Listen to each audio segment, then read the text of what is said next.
힘대로 부조를 작정한 안디옥 교회입니다. 여러분과 저는 지난 시간에 그리스도인이라 불려진 안디옥 교회에 관하여 공부를 했습니다. 당시 그리스도인이라는 이름은 오늘날로 치면 예수쟁이쯤 비속어에 해당이 됐습니다. 부자들이 비틀대고 타락의 길을 갈 때 여전히 하나님을 섬기며 좁은 길을 걸었던 그들에게 주어진 일종의 상급과 같은 이름이었습니다. 저는 우리 교회가 이 시대에 예배자라는 이름, 저 교회는 유별나게 예배드리는 교회다, 예배드리는 교회다, 예배자, 이 이름 지켰으면 좋겠고, 광주 청사교회는 묻어버리려고 했는데 마귀가 승리했다, 승리자라는 이름, 예배 중독자라는 이름, 유별난 사람이라는 이름, 우리 교회 주신 상급과 같은 이름들인데 꼭 지켜낼 수 있기를 바랍니다. 오늘 본문에 멋진 내용 한 대목이 또 소개가 됩니다. 당시 여러 예언자들이 있었어요. 아가보라 하는 사람이 큰 흉년 사태를 예언합니다. 28절, 그 중에 아가보라 하는 한 사람이 일어나 성령으로 말하되 천하에 큰 흉년이 들리라 하더니 클라우디오 때에 그렇게 되니라. 클라우디오 통치 시절에 여러 차례 흉년이 있었는데 특히 예루살렘 지역에 그 피해가 심했던 것으로 보입니다. 요세푸스 사가의 기록에 의하면 AD 45년에서 48년경에 일어난 기근 사건으로 봐요. 놀라운 사실은 이때 안디옥 교회가 유대에 사는 형제들, 즉 예루살렘 교회에 보낼 부조를 작정했다. 29절, 제자들이 각각 그 힘대로 유대에 사는 형제들에게 부조를 보내기로 작정을 했다. 여기서 부조는 돕는 돈이라는 뜻입니다. 부조, 우리 부조한다 그러잖아요. 이 돕는 돈이란 뜻인데 오늘날 교회 개념으로 치면 구제 헌금 정도 될 것입니다. 놀랍지 않습니까? 당시 안디옥 교회도 흉년의 피해를 겪고 있는 상황인데 이 교회가 예루살렘 교회 돕겠다고 헌금을 모았다는 거예요. 이런 구제 정신은 예루살렘 교회에서도 확인할 수가 있었습니다. 예루살렘 교회는 가난한 자를 그냥 두고 보지 않았어요. 사도행전 4장 34절 이하를 보면 그 중에 가난한 사람이 없으니 이는 밭과 집 있는 자는 팔아 그 판 것의 값을 가져다가 사도들의 발 앞에 두매 그들이 각 사람의 필요를 따라 나누어 줬다. 남는 돈의 일부를 던지듯이 도운 것이 아니고, 아멘할 준비하세요, 집과 밭을 팔아서 나누어 주었다는 겁니다. 본문의 안디옥 교회도 그런 정신으로 예루살렘을 섬길 헌금을 모았습니다. 저는 부임 초기에 우산동에서 이제 사역을 시작하면서 두 가지의 충격을 먹었어요. 하나는 동네 하수구가 역류해서 거리가 강으로 바뀌는 거예요.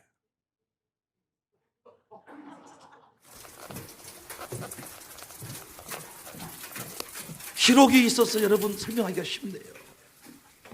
여기서 쭉 거슬러 올라가면 강상류로 갈 수가 있어요. 강상류로 거슬러 올라갑니다.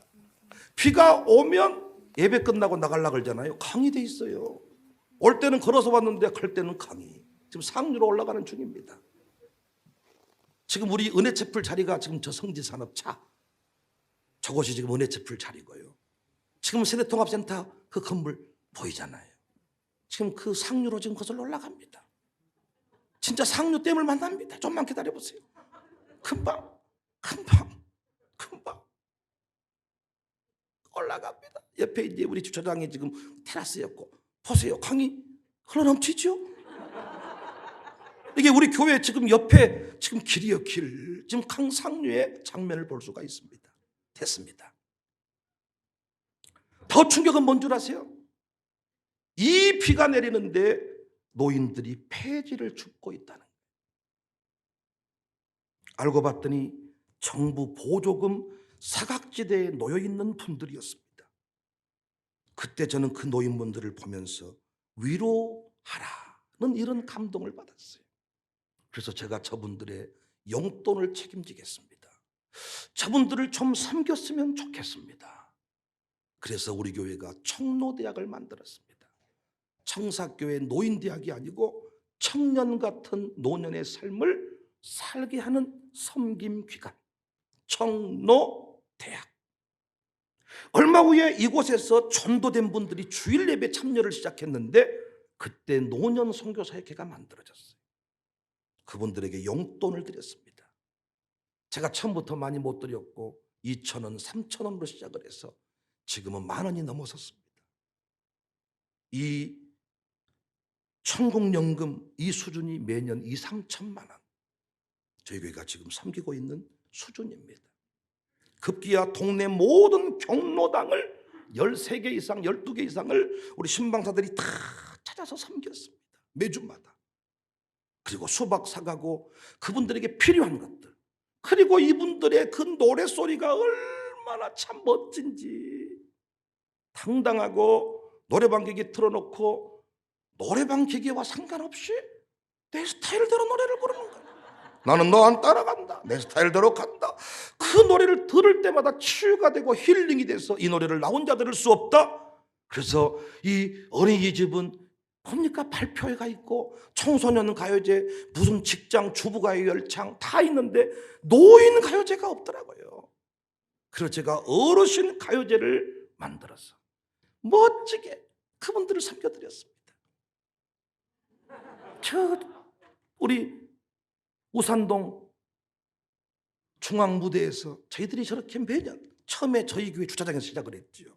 노인분들이 여기 출연하려고요. 수개월 동안 노래를 선곡하고 지금도 전도하다가 그분들을 만난다 그래요. 청사교회 목사님 살아계시냐고. 보고 싶다고 그 양반.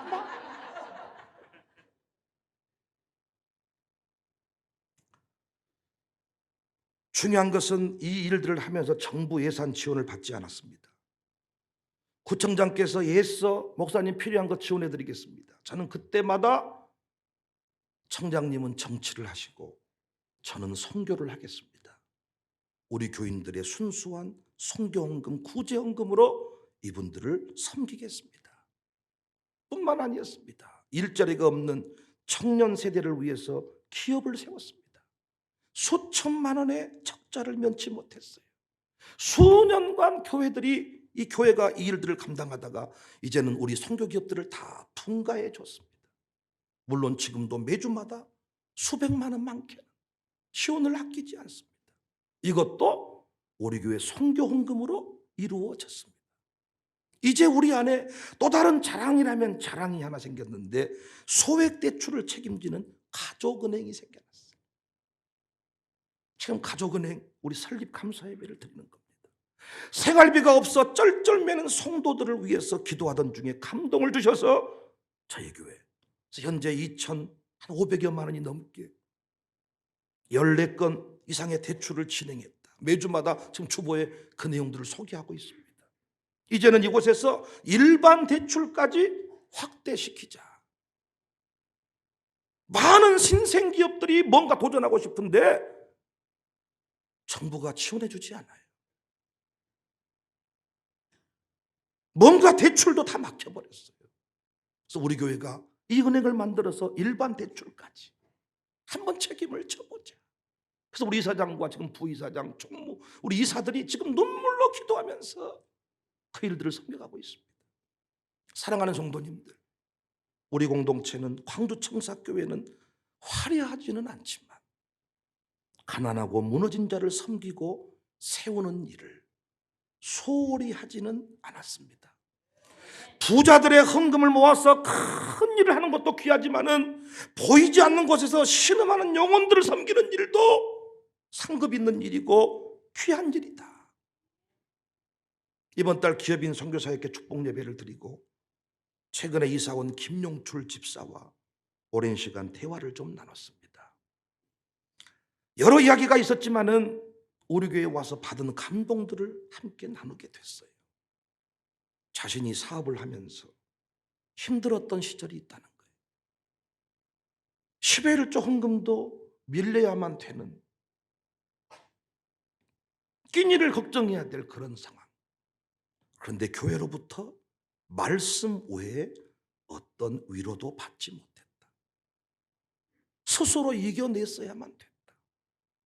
그런데 광주 청사교회는 매 순간 성도들의 삶을 돌아보고 위로하는 그 모습이 정말 감동적이다. 그러면서 자신이 강사비를 댈 테니까 다른 교회에 풍의를 좀 해주면 안 되겠냐. 목사님이 가지고 있는 그 목회 철학들을 좀 많은 교회가 공유했으면 좋겠다. 막 흥분을 털어놓더니 그 감동들을 주체하지 못해서 주중에 1천만 원 특별헌금을 드렸습니다. 혹자는 교회가 헌금을 강요하면 안 된다고 해요. 오늘날 교회들이 돈을 강조해서 문제가 되었다고 지적을 합니다. 우리 교회처럼 이렇게 헌금 시간을 별도로 만들고 특별한 헌금을 축복해주는 이런 교회 분위기는 사라졌습니다.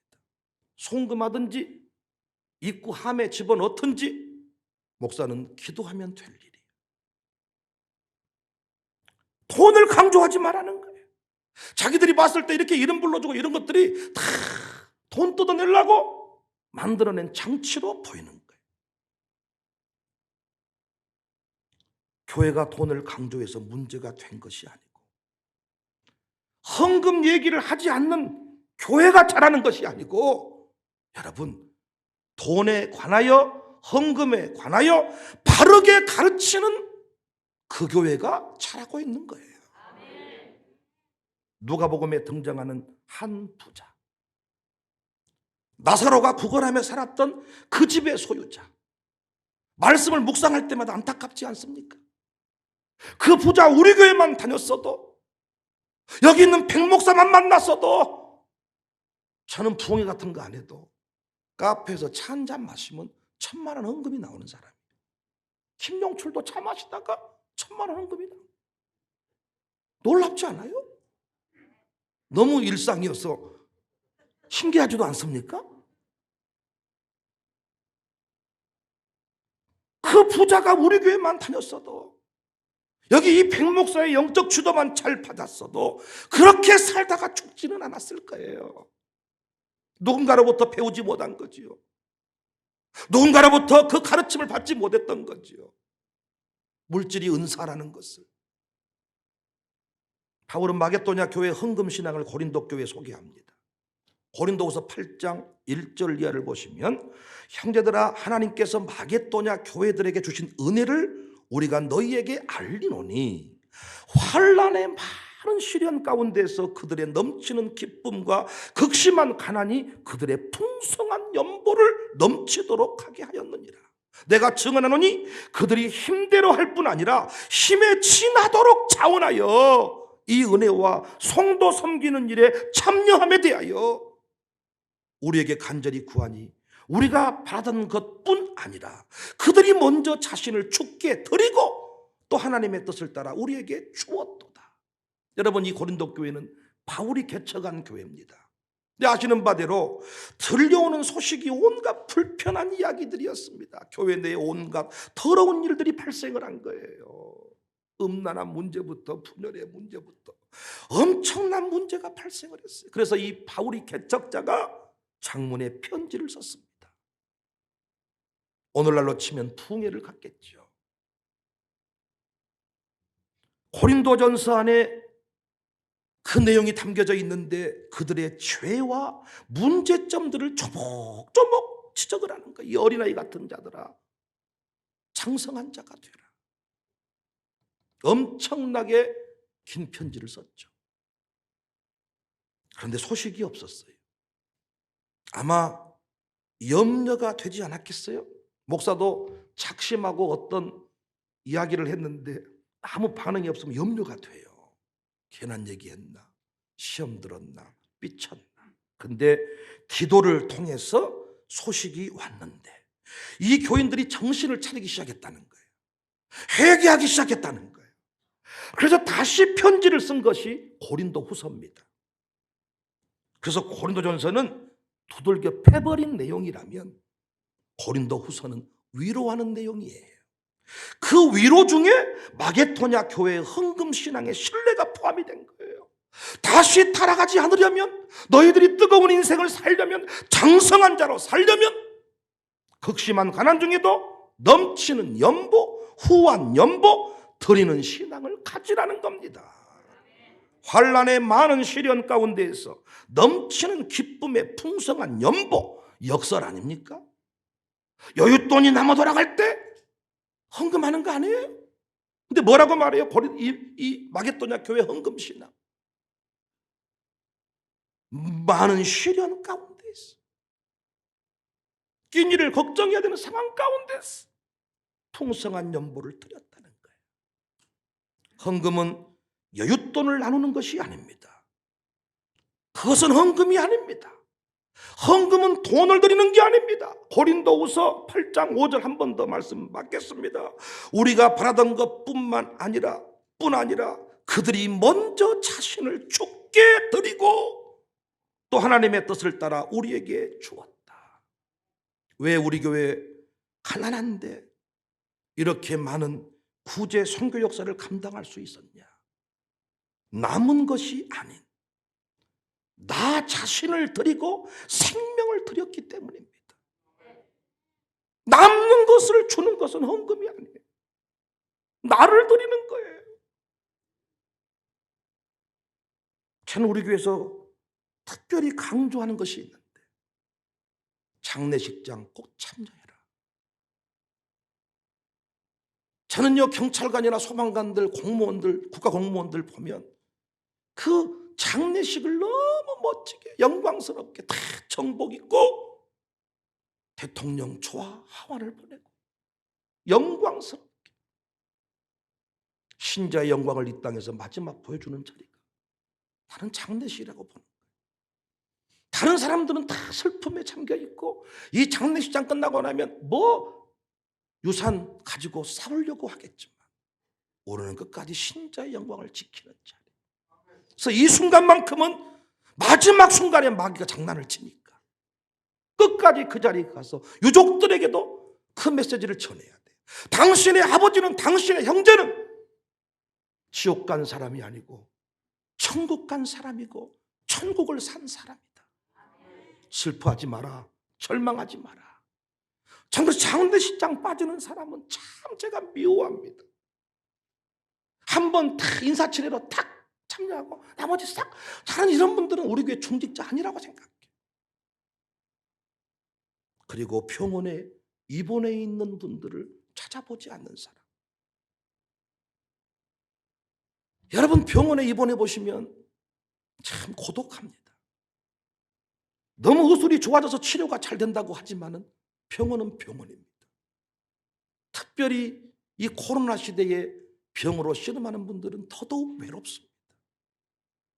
이때 가정교회별로, 사역회별로 찾아보는 거예요. 때우는 식으로 그냥 봉투 하나 주고 끝나는 게 아니고 나를 주는 거예요.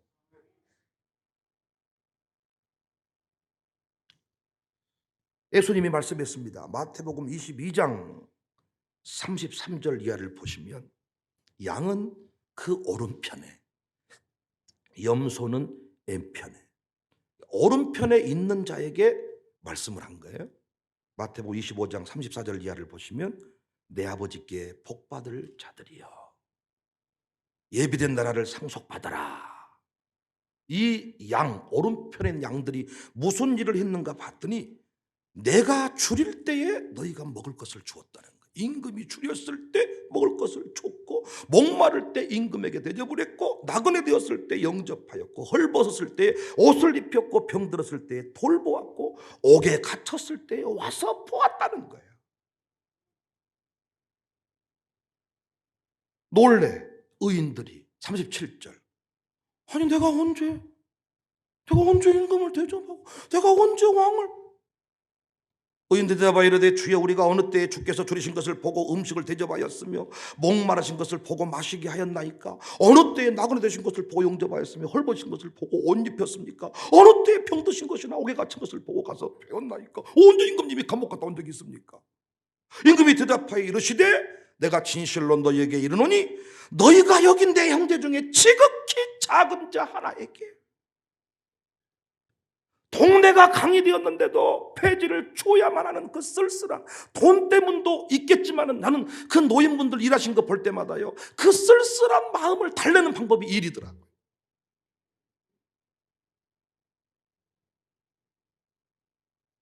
그 지극히 작은 자 하나에게 한 것이 곧 내게 한 것이다. 염소에게 얘기합니다. 엠편에 있는 자들아 들어라. 저주를 받을지어다. 마태복음 25장 41절에 나를 떠나 마귀와 그 사자들을 위하여 예비된 영원한 불에 들어가라. 왜? 너 내가 줄일 때 먹을 것을 주지 않았고 목마를 때 마시게 하지 아니하였고 나그네 되었을 때 영접하지 아니하였고 헐벗었을 때 옷 입히지 아니하였고 병들었을 때 옥에 갇혔을 때 돌보지 아니하였느니라. 깜짝 놀라는 거예요. 언제 우리가 그랬습니까? 언제 줄인 적이 있습니까? 언제 감옥 갔습니까? 우리가 왕이 우리 임금께서 높은 자리 계신 분이 그렇게 했다면 우리가 그냥 있을 일이 없잖아요. 어떤 그 높이 계신 분이 병원에 입원하면 줄 서잖아요.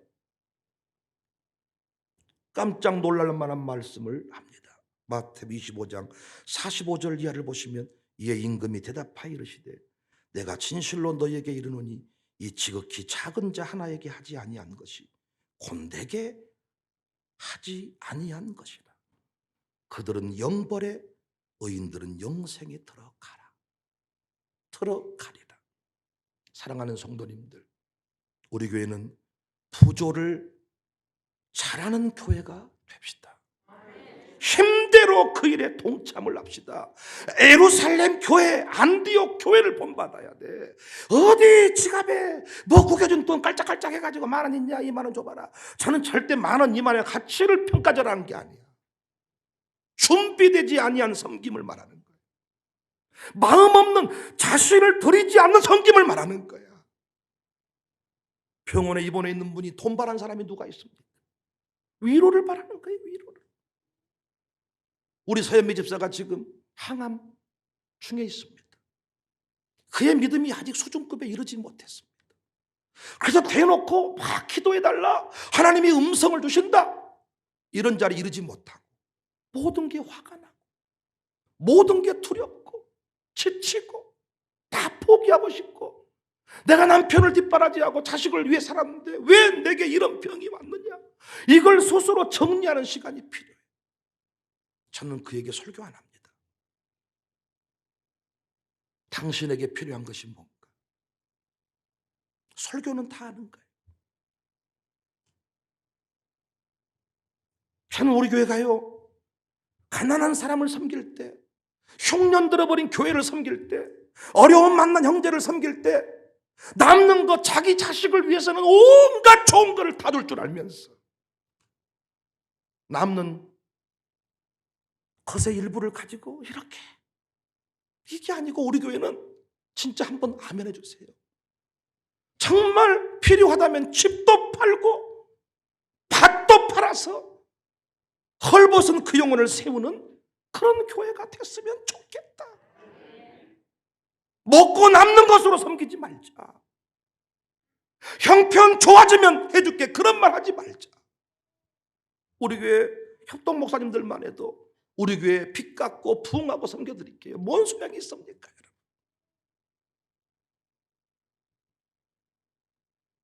지금 흉년의 때입니다. 흉년의 때. 지금 오늘 본문에 그 상황보다 더 큰 흉년이지 않나. 교회들이 세를 내지 못하고 목사로 부름받았는데 성도가 예배자리에 나올 수가 없고 하루하루 끼니를 걱정하며 살아야 되는 상황에 이른 거죠. 소상공인들, 여러분 지금도 백화점이나 고급 이런 곳에 가보면 미어 터집니다. 예약 안 하면 갈 수 없습니다.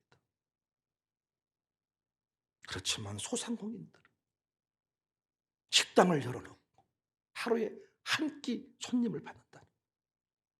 새는 밀려오고 자식은 키워야 되겠고 흉년의 때 특히 신자로 사는 건 더 어려워. 거짓말도 못하고 원산지 속일 수도 없고 정직하게 살아야 되는데 먹고 살 길이 없어. 다 자기 먹고 살 건 있습니다. 누구 돕자고 하면 형편 여윳돈에서 일부 떼는 것만 알고 있어. 저는 교회가 결코 그렇게 가면 안 된다고 생각해요. 저는 우리 교회가 정말 그 일에 모델이 됐으면 좋겠다. 소상공인들, 서민들 너무 아프거든요. 지금 어찌할 방법이 없어요. 돈 100만 원이 없어서 죽음을 생각해요. 정말. 정부는 정책을 발표하면 그냥 끝나지만은 살아가는 우리는 현실입니다. 현실. 경제 어렵다고 하지만 있는 사람 어렵지 않습니다. 이때 오히려 막 건물들을 그냥 막 사버린다는 거예요. 대출 막혔다고 못 삽니까? 금괴가 쏟아지고. 예? 대출이 막히면 금괴 쓰면 되는 거. 그들과 상관없는. 병원에 입원해 보면 기도해야 되는데 기도가 나오질 않고, 특히 보호자는 더더욱 정신이 없고. 그런데 이 시대에 많은 분들은 병원에 와가지고 봉투 하나 주고 가면 다 됐다고 생각하더라고요. 봉투가 필요합니까? 그 병마와 지독하게 싸우는 사람에게 봉투 하나가 필요합니까? 물론 내 마음이 담겨져 있고 나를 드리는 거니까 내가 너를 다 책임지고 싶은데 이것밖에 나는 못 만들었다. 그것은 피차간의 눈물이겠지만 우리는 너무나도 형식적으로 잘못 배운 것 같아요. 구제는 한가한 사람이 하는 것이다. 우리 교회 와서 헌금 불러주고 축복해 주는 사람, 혹시 그것 때문에 여러분 열받으셨고 오해했습니까? 저는 왜 축복해 준 줄 아세요? 이 사람들 축복해서 여러분 돈 뜯어내려는 게 아니고 난 우리 교인들을 잘 알고 있어. 돈 있는 사람 없어. 그렇지만 누구를 돕고 섬기자고 할 때 나를 들여버려. 나를 들여버려. 옥합을 깨버려. 예수님도 마리아의 헌신을 기념하고 기억하고 축복했어. 우리가 그를 알아주지 않고 우리가 그를 축복해 주지 않으면 그 위로받지 못해. 마귀가 틀림없이 찾아와서 너 왜 그런 짓거리 하냐? 너 못한 뒤 그렇게 믿냐? 목사도 그렇게 안 해? 네가 뭐 신학을 공부했냐? 적당히 해, 적당히. 마귀가 이렇게 할 것이기 때문에 저는 들여봐서 알아요. 하나님 앞에 부끄럽지만은 저도 다 팔 것 팔고 다 들여봤어요. 송도가 찢어지기 아프고 힘든데 혼자 배 터져 죽는 일 못하겠더라고요.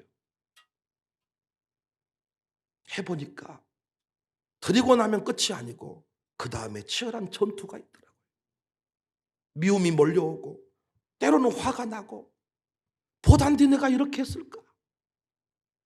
죽든지 살든지 내버려 둬버릴 것인데 못한 데 내가 해가지고 이렇게 마음 상할 일이 있을까?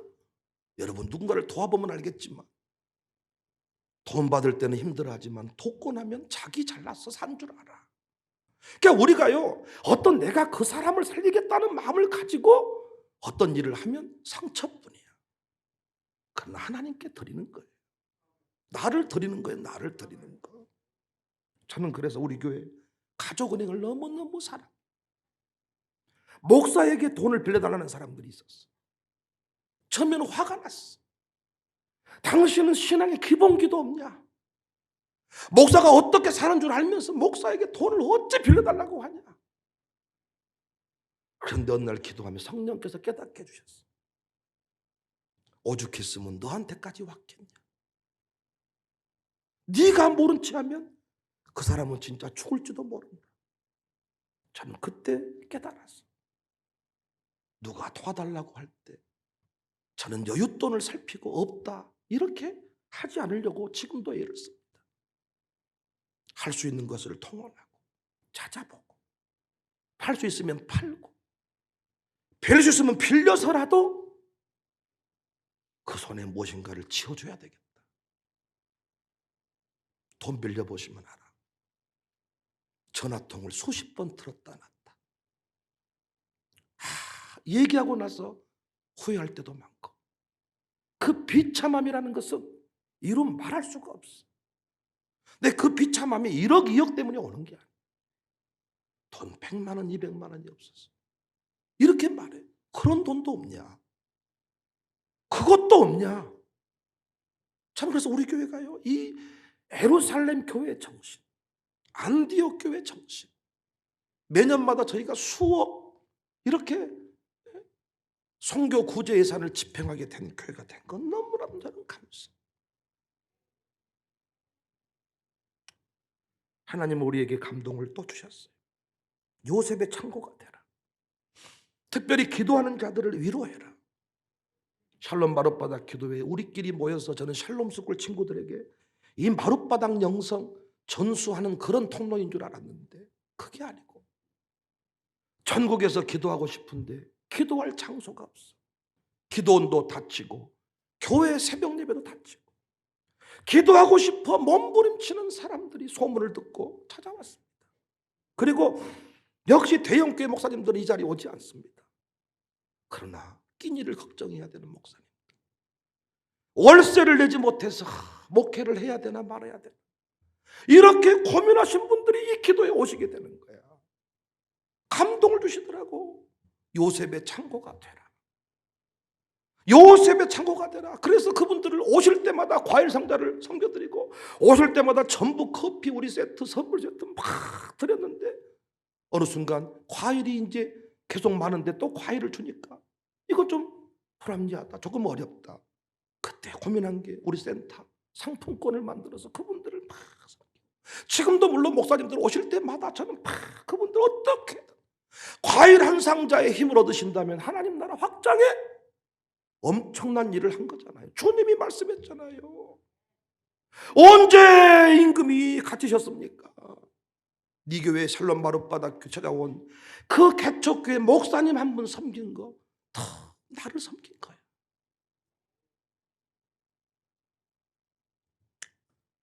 예루살렘 교회나 안디옥 교회 부조금을 보니까 재정에서 일괄적으로 뚝 떼서 보내지 않았더라.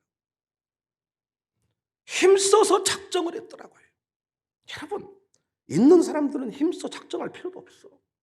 여윳돈 드리는 것.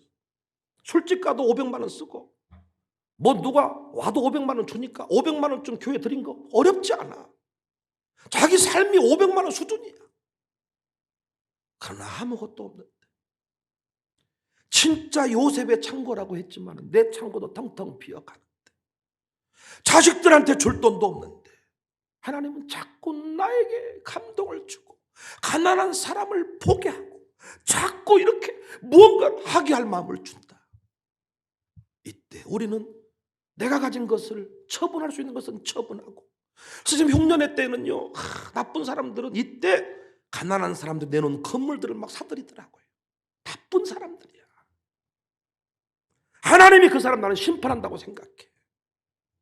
지금은 내 땅 사고 내 건물 살 때가 아니고, 있는 땅을 좀 처분해서 흉년의 때를 함께 살아내자고 베푸는 이런 사람들이 나와야 되는데 그런 사람들이 보이질 않아. 교회가 욕을 먹는 것은 코로나 때문에 예배드리기 때문에 욕 먹는 게 아니야. 힘들고 어려운데. 얼마 전에 누구랑 대화를 나눴는데 코로나 지원금 이런 얘기를 쭉 나누다가 지금 뭐 광주에서 10만 원씩 준다, 뭐 어쩐다, 다 이렇게 하면서 어떤 분이 그러더라고요. 목사님, 아무리 뭐라 해도 교회에서 준 코로나 지원금을 잊을 수가 없어요. 저는 그냥 끝나고 잊어버린 줄 알았어. 코로나의 확진 판정을 받고 돌아왔는데 교회가 줄 게 없더라고. 그래서 제가 아는 누군가에게 여유 카드 다 한번 알아봐 주라. 그래서 그 사람이 어떻게 해가지고 돈을 만들어 주더라. 그걸 가지고 다 처음에는 100만 원씩 드리려고 하다가 쪼개다 보니까 70만 원 들어가면 내려갔어요. 우리는 잊어버렸는데 그분들은 기억하고 있더라. 그때 살아야 되겠다. 그때 하나님 나를 사랑하신다. 힘을 냈다는 거예요. 여러분, 흉년의 때에 돈 벌려고 생각하시면 하나님이 심판해요. 기뻐하지 않아. 이 코로나 때에 막 교회 문 닫으니까 이 교회가 숫자가 막 늘어나는, 이거 좋아하는 목사, 그 하나님이 기뻐하지 않아. 이때는, 흉년의 때는 집을 팔고 논을 팔아서 가난한 자들을 도와라. 네가 섬긴 그대로 내가 너에게 갚아줄 것이다.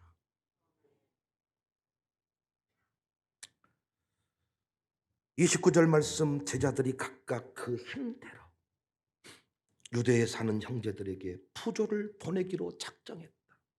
힘대로. 저는 힘들고 어려워도 여전히 하나님이 위로하라고 했으니 우리 목사님들을 위로하려고 하고, 우리 교인들을 제가 형편과 처지를 너무 잘 알아. 저는 누가 뭐라 그래도 돈 뜯으려고 뭐라고 한다고 해도 저는 필요 없어. 우리 성도들을 내가 잘 알기 때문에 하나님께 드린 그 예물은 제가 두 손 들어 축복할 것이고, 그들의 이름을 동판에 새길 수 있으면 동판에 새기고, 왜? 먹고 남는 거 드리는 게 아니고 자신을 드리는 인생들이기 때문에 교회는 그 사람들을 들어서 후대를 가르쳐야 된다고 보는 거예요. 우리 교회 협동 목사님들, 정말 저분들이 뭐가 있습니까? 근데 저분들은 어떤 일을 할 때 힘을 다해 하시더라. 힘을 다해. 너무나도 감사. 이것들을 우리 다음 세대도 배워서 우리 교회가 그런 문화가, 그런 분위기가 만들어진 거 너무너무 감사를 드립니다. 2022년 대부흥을 주실 것입니다. 일어서게 하실 것입니다. 그때 우리 이 힘 받아서 땅 사고 논 사고 밭 사고 내 인생 배불린 쪽으로 가지 말고 하나님이 부어진 족족 위로하고 베풀고, 흉년의 때 형제교회를 돕고 가난한 자들을 돕고 그들을 살려주면 반드시 그들이 세상 열방 다시 살리고 행복 공동체가 될 줄로 믿습니다. 우리 교회가 선순환의 역사를 만들어갈 수 있기를 주님의 이름으로 축복합니다. 주님의 이름으로 축복합니다. 부조를 작정했다. 우리 부조했는가? 작정하는 부조 봤습니까? 힘대로 작정했다. 우리 교회가 그런 교회, 그런 애 있어지기를 주의 이름으로 축복합니다.